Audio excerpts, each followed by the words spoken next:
Come Have Coffee with Michelle is sponsored by Cincinnati Museum Center.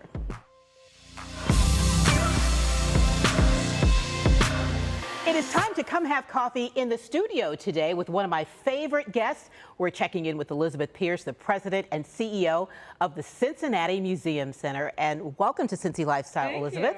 Thanks for joining us. Cheers. Yeah. Yes. Well, you know what?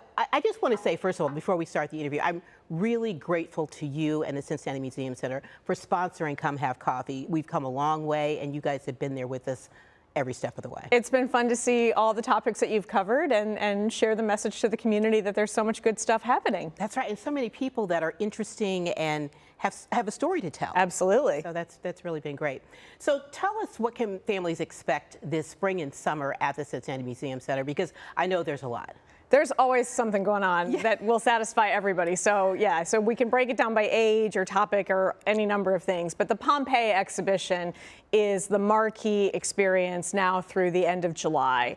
And it will transport you back into ancient times and give you a sense of, there were pretty sophisticated civilizations many, many years before us.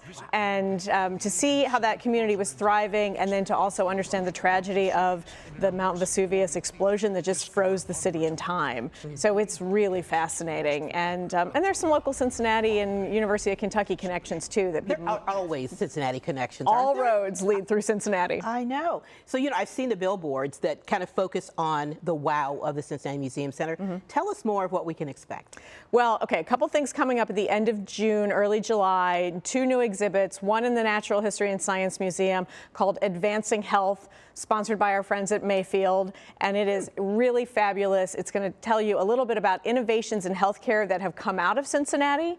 It's going to give you a little bit of detail that we should all know about the systems of our body, how your heart pumps blood, how your digestive system works, and hopefully give you a view into careers in the healthcare space across the whole range, because there are so many careers. So we're really hoping that people will get a little hometown pride, and also the younger people will say, ooh, that's something I'm curious about. I think I might want to pursue schooling or career path in some of these ways in healthcare. Yeah, and having worked in healthcare, I know that there is that need for the pipeline. So that's really interesting. What about for younger kids? Well, one of my most favorite things that is about to come online is a brand new gallery in the Children's Museum focused on language development. So really, it's called Kids Town Park, and it's part of that whole Kids Town imaginative play area. So we've got the Kroger food store, we've got the diner, we've got the pet clinic, and now we've got a park with all sorts of activities that are very much about getting kids to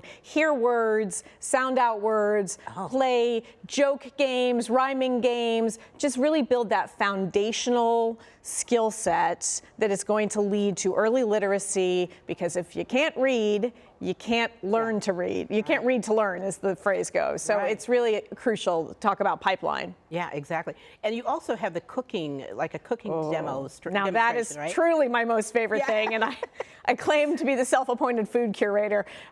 We have the Create Culinary Studio featuring the Kroger Food Lab, and different events are happening. So the summer camps are already sold out to do junior chefs for 2 weeks at a time. We've got a couple events for adults coming up where you can kind of get a little demo of how cooking works and some science behind different cooking techniques.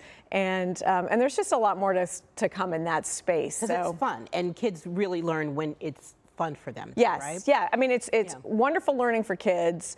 There's also an adult and child program where you can learn to do things together and then take that home and try that out in your kitchen, which is another fun bonding experience as well. And the premise of the whole thing is, like, you can teach science concepts through cooking, through the cooking process, math, measurement, chemistry, physics, they're all there in the cooking process. And there's also an entry point into history and the history of the community, the history of world cultures, and there's this, kind of multi-generational bonding experience also. I love how it all comes together. Yeah. So if people want more information, where can they go? Definitely start with our website. That's where everything is listed, plus all the events, buy tickets, etc. The OmniMax schedule, the cocktails with curators, the off the rails, all the different events that we're doing are all listed on the website. Love it. Oh, Elizabeth, thanks so much for joining me today, and cheers. Thank you. Cheers to you. All right, coming up next time on Come Have Coffee, we are headed to another iconic place, the Cincinnati Zoo. I'm sitting down with none other than Zoo Director Thane Maynard, getting to know him a lot better. So it's coffee with an animal adventure kind of mixed in, and a few surprises along the way. That is next time on Come Have Coffee.